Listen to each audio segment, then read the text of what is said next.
ኢየሱስ ክርስቶስ ለዘላለም ጌታ ነው። አንተ ያድናል፣ ይታደጋል፣ ያድናል፣ ህይወት ይሆናል። የመዳን ቀን አሁን ነው ይላል። ነገ ያንተ አይደለም። በጉርምስና ወራት ፈጣሪህን አስብ ይላል። ዛሬ ኢየሱስን ማሰብ ይሆናል።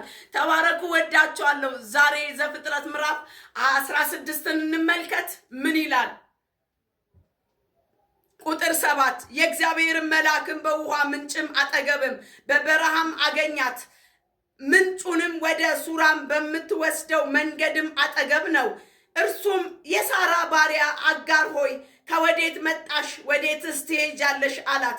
እርሷም እኔ ከመቤትም ከሳራ የኮበለልኩኝ ነኝ አለች።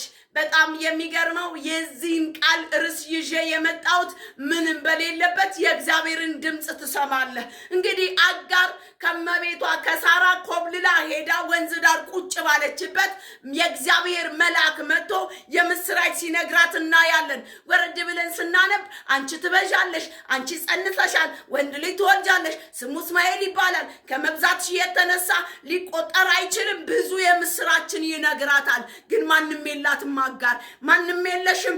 ዛሬ የምስራች እያበሰረ የእግዚአብሔር መልአክ ወደ አንቺ ይመጣል። እኔ ግን አላውቅም።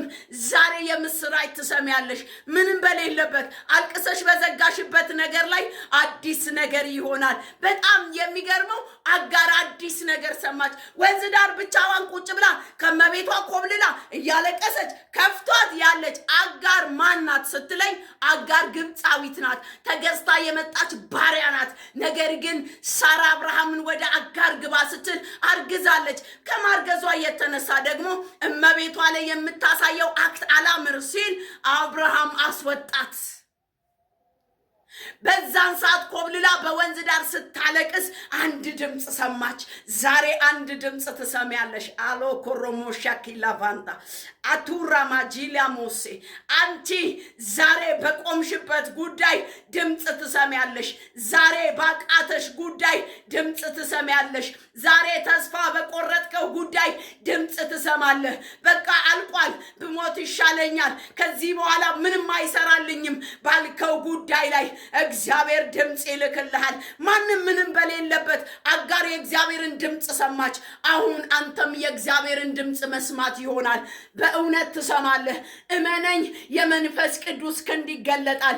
የመንፈስ ቅዱስ ኃይል ይገለጣል። መንፈስ ቅዱስ ያወራሃል። መንፈስ ቅዱስ ቅርብ ነው። ማንም የለም። ዛሬ ድምፁን መስማት ይሆናል።